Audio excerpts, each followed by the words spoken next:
Hello, my name is Thuc and I'm an assistant professor at UCLA. I learned about Elucidata from a colleague, and I became interested in learning more about this bioinformatics company. We quickly hit it right off as our lab is developing a mass spectrometry platform.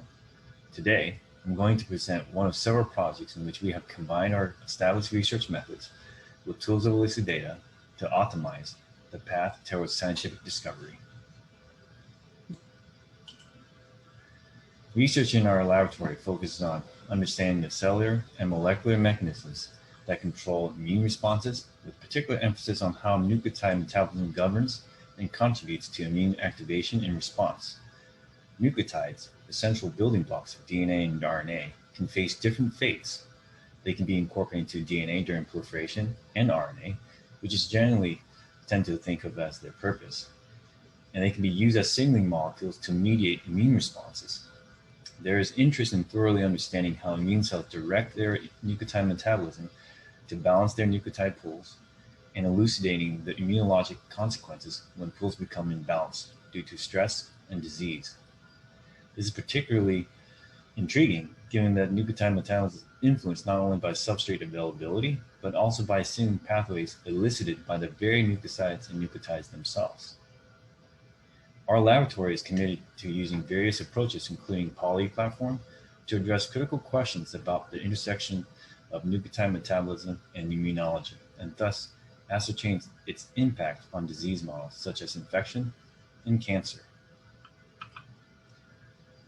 In one research project, we are interested in purine nucleoside phosphorylase and its role in regulating and balancing the deoxyribonucleotide pool. Naturally, PNP prevents the potential accumulation of deoxyguanosine by catabolizing it into its sugar and base components, thus preventing direct phosphorylation and its eventual incorporation into the DGP pool.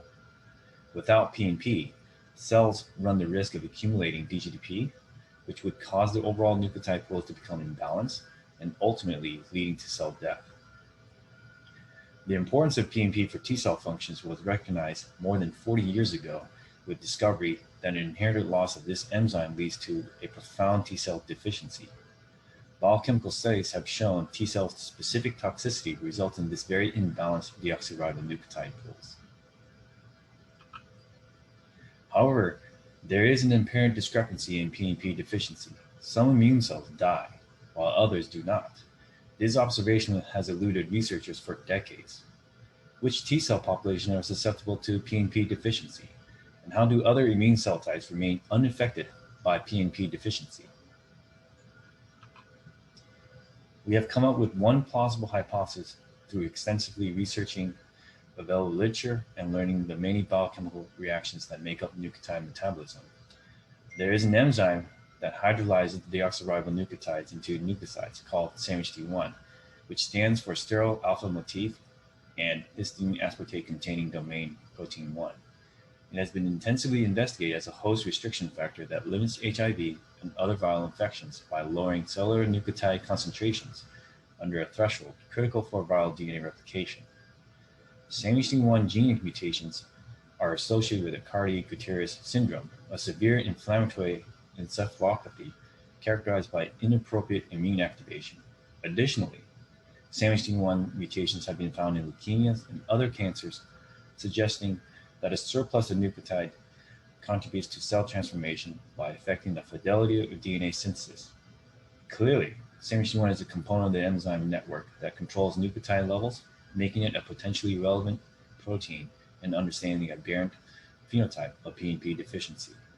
We propose that SAMHD1 is a unique participant in the enzymatic network, regulating cellular nucleotide concentration and prevents nucleotide pool imbalance caused by PNP deficiency.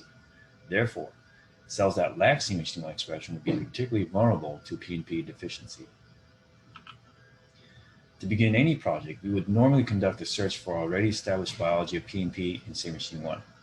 While looking for something as simple as expression levels of SAMHD1 and PNP in specific immune cell population is not as easy as it seems. For example, many websites hosting gene expression data are available. However, many do not host and display data from the vast literature relevant to our research. Recently, we came across a science paper that provided a comprehensive single-cell RNA sequencing of the thymic cells across human life, using dissociated cells from human thymus during development, childhood, and adult life. The data presented in the paper is directly relevant to our research question. But how do we access that data? For a non-bioinformatics lab like ourselves, we are only equipped with our own personal laptops, which are unable to handle the process of sifting through such data. For me to attempt to find CMHT1 and PNP expressions, I would have to look up the raw files in a publicly available data repository. I would have to download nearly 4.5 terabytes of data onto my half a terabyte laptop, develop some data analysis pipeline, which I'm not sure if Excel and GraphPad would be appropriate, then search the genes of interest and finally come up with the visual.